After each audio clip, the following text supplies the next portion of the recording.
Olá! No vídeo de hoje nós vamos mostrar como preparar uma base de inventário contínuo já pareada para realizar estudos de crescimento em floresta nativa. Uma base de dados pareada significa que as medições consecutivas de uma mesma árvore estão lado a lado. Por exemplo, a árvore 2 foi medida em 2012 com um diâmetro de 10,3 e em 2014 essa mesma árvore foi medida pela segunda vez e manteve o diâmetro de 10,3. O primeiro passo para a gente começar os nossos trabalhos, de análise de crescimento é calcular o centro de classe em cada uma das medições.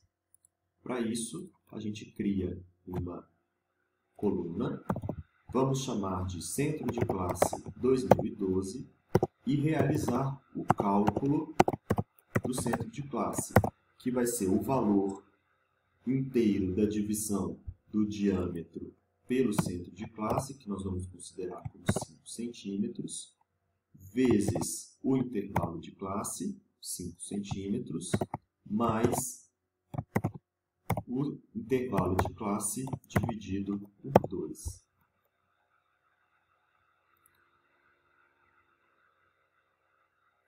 Note que 12,5 é o centro de classe da árvore de 10,3. A árvore de 10,3 está na classe de 10 a 15, considerando o intervalo de classe de 5 centímetros, e o centro dessa classe é o valor de 12,5. Posso realizar o cálculo para todos os demais.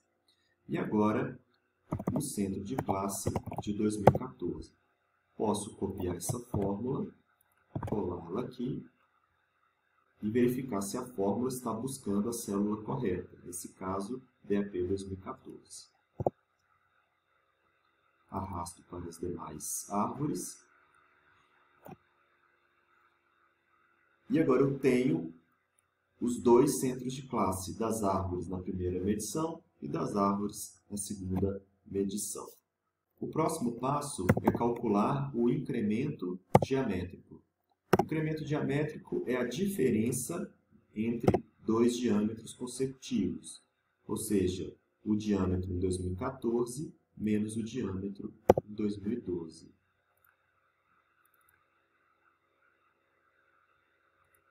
O incremento diamétrico anual é o valor do incremento diamétrico dividido pelo intervalo em anos entre as medições. Neste caso, 2 anos.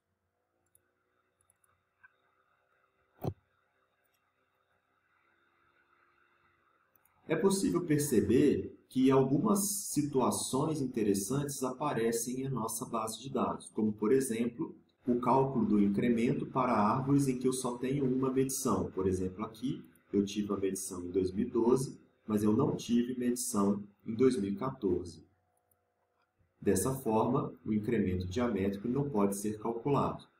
A gente vai perceber também que eu tenho alguns incrementos negativos, muito provavelmente por um problema de medição, algum erro associado à medição ou à digitação, ou mesmo uma medição em que eu use um equipamento que está com precisão muito próxima do quanto a árvore é capaz de crescer.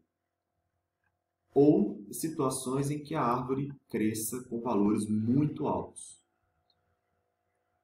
Primeiro, vamos tratar os casos em que a gente não consegue realizar o cálculo do incremento.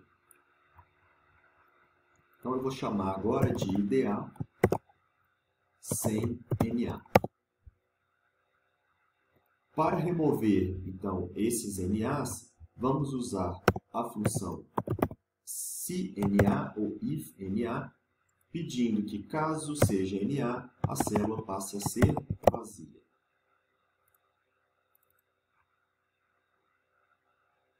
A gente pode perceber que agora, ao invés da grafia NA, a gente tem uma célula vazia. E a célula vazia não interfere nos meus cálculos de média, número de árvores e por aí vai. Agora nós vamos tentar solucionar o problema dos valores negativos, sem negativo. Para isso, a gente vai usar a seguinte regra. Quando eu olhar o valor do incremento e esse valor for um valor negativo menor que 0,5, eu vou arredondar para zero, assumindo que é um problema de precisão. Se eu observar um incremento diamétrico anual com valores negativos maiores que meio, eu vou transformar esse valor em zero. Dessa forma, a gente vai usar a função if ou a função se, olhar para esse valor e verificar se ele é menor que menos 0,5. Confirmando, ele passa a assumir valor vazio e, caso não, ele entra por segunda conferência. Um outro se, um outro if. Se esse valor for agora menor que 0, a gente transforma ele em 0 e, caso contrário, a gente mantém o valor da série.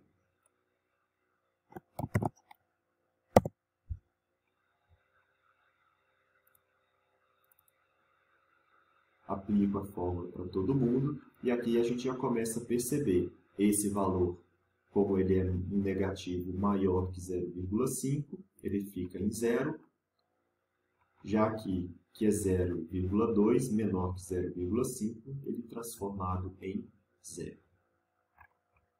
Esse é o primeiro passo para a gente organizar os nossos dados para um estudo de crescimento. A gente para por aqui e no próximo vídeo a gente vai ver a aplicação a partir desse dado do método tempo de passagem e logo em seguida, no outro vídeo, o método cadeia de Markov.